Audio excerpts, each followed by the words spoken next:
Cauliflower കഴിക്കുമ്പോൾ അതോടൊപ്പം നമ്മൾ അതിൻ്റെ ആരോഗ്യ ഗുണങ്ങളും അറിഞ്ഞിരിക്കണം. ക്രൂസിഫറസ് പച്ചക്കറി കുടുംബത്തിലെ ഒരു അംഗമാണ് കോളിഫ്ലവർ. ഇതിൽ സൾഫർ അടങ്ങിയ ഫൈറ്റോ ന്യൂട്രിയൻറ്റുകളുടെ ഒരു ഗ്രൂപ്പ് ഗ്ലൂക്കോസിനോലേറ്റുകൾ അടങ്ങിയിട്ടുണ്ട്. ഈ പോഷകങ്ങൾ കരളിലെ വിഷാംശം ഇല്ലാതാക്കാൻ പ്രോത്സാഹിപ്പിക്കുകയും ശരീരത്തിലെ ആൻറ്റി ഓക്സിഡൻറ്റുകൾ ഉൽപ്പാദിപ്പിക്കുകയും ചെയ്യുന്നു. കോളിഫ്ലവർ നല്ല മഞ്ചൂരിയൻ ആക്കിയോ അല്ലെങ്കിൽ ഫ്രൈ ആക്കിയോ കഴിക്കാൻ ഇഷ്ടപ്പെടുന്നവരാണ് നമ്മളിൽ അധികം പേരും. ഒരുപാട് ആരോഗ്യ ഗുണങ്ങൾ അടങ്ങിയിരിക്കുന്ന പച്ചക്കറിയാണ് കോളിഫ്ലവർ. മാത്രമല്ല ഇതൊരു ഗ്ലൂറ്റൻ രഹിത പച്ചക്കറി കൂടിയാണ്. കോളിഫ്ലവർ പോഷകങ്ങളുടെ സൂപ്പർ സ്റ്റാറായി കണക്കാക്കപ്പെടുന്നു.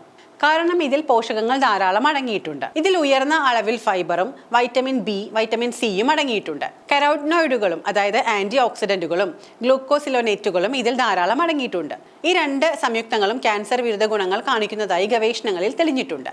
കോളിഫ്ലവർ അറിയപ്പെടുന്നത് മുകളിൽ പറഞ്ഞതുപോലെ വൈറ്റമിനുകളും ധാതുക്കളും മറ്റ് പോഷകങ്ങളും കൂടുതലുള്ള ഒരു ഡയറ്ററി സൂപ്പർ ഫുഡ് എന്ന നിലയ്ക്കാണ്. ഇക്കാലത്ത് നിരവധി കാർബോഹൈഡ്രേറ്റ് അടങ്ങിയ ഭക്ഷണങ്ങൾക്കുള്ള ഒരു മികച്ച ബദലായും കോളിഫ്ലവർ ഉപയോഗിക്കാവുന്നതാണ്. കോളിഫ്ലവർ സ്വാഭാവികമായും ഗ്ലൂറ്റൻ രഹിതമാണ്. എന്നിരുന്നാലും കോളിഫ്ലവർ ഉപയോഗിച്ച് നിർമ്മിച്ച പിസ്സ ഗ്ലൂറ്റൻ രഹിതമല്ല. കോളിഫ്ലവറിൽ ധാരാളം നാരുകൾ അടങ്ങിയിട്ടുണ്ട്. ശരീരഭാരം കുറയ്ക്കാൻ സഹായിക്കുന്ന സൾഫോറാഫേനിന്റെ നല്ല ഉറവിടം കൂടിയാണ് കോളിഫ്ലവർ.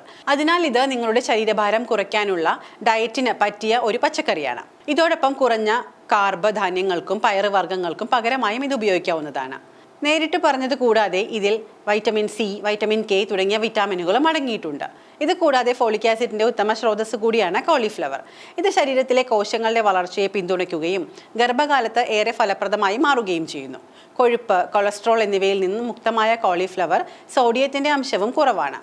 അങ്ങനെ തീർത്തും ആരോഗ്യകരമായ അതോടൊപ്പം രുചികരവുമായ ഒരു പച്ചക്കറിയാണ് കോളിഫ്ലവർ. വീണ്ടും ഒന്ന് ഓർമ്മിപ്പിച്ചോട്ടെ, ഇതെല്ലാം പൊതുവായ ആരോഗ്യകാര്യങ്ങൾ മാത്രമാണ്. ഈ പറയുന്നതെല്ലാം എല്ലാവർക്കും ഉചിതമായിരിക്കണമെന്നില്ല. നിങ്ങളുടെ ശരീരഘടനയ്ക്ക് അനുസരിച്ച് ഒരു ആരോഗ്യ വിദഗ്ധന്റെ സഹായത്തോടു കൂടി മാത്രം ഇതെല്ലാം പരീക്ഷിക്കുക.